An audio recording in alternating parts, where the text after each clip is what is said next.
Konačno, možemo provesti analizu priključka. Softver iterativno nanosi opterećenja na svaku od komponenti priključka. Po završetku same analize, odmah možemo vidjeti zadovoljava li naš priključak provjeru ili ne. Komponente modela obojene su u sivo, zeleno, narančasto ili crveno, ovisno o tome koji je postotak njihove iskoristivosti. A s lijeve strane nalaze se izlistani rezultati u vrlo kratkim crtama. Detaljnu analizu rezultata pregledavamo u kartici Check.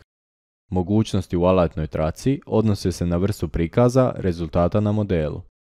Osim ovakvog overall prikaza, imamo i one plastičnih deformacija, naprezanja, vlačnih sila u vicima, prikaz meša te deformirani prikaz modela.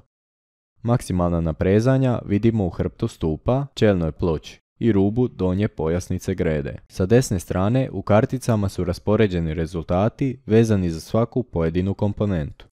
Prva kartica nam govori koji je postotak zadanog opterećenja nanešen na spoj.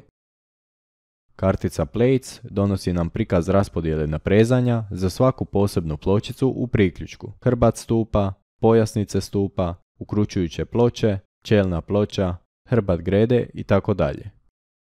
U tablici su rezultati pripadajućih maksimalnih naprezanja i deformacija. Vlačne sile u vicima već vidimo grafički na modelu, a u kartici Bolts ih možemo vidjeti i tablično, zajedno sa posmičnim silama, otpornosti na pritisak po omotaču rupe, iskoristivosti u vlaku i posmiku, te njihovoj kombinaciji.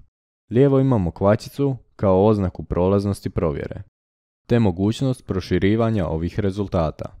Tada vidimo formule prema kojima su rezultati dobiveni s pozivanjem na stavku u eurokodu. Ispod je tablica sa vlačnom i posmičnom otpornosti, te otpornosti na proboj vijka. Na donjoj grafici vidimo ploču na kojoj se kliknuti vijak nalazi. Slijedi kartica sa provjerom varova. Ovdje su osim proračunskog maksimalnog naprezanja navedene i njegove komponente. Normalno naprezanje na posmičnoj plohi, te posmična naprezanja uzduž i okomito na os vara. Slijede nam formule za izračun gore navedenih vrijednosti, s pozivanjem na eurokod. U donjem dijelu sad je pak grafički prikaz i odabranog vara na ploči. A komponentu koju detaljno želimo pregledati možemo kliknuti i na modelu.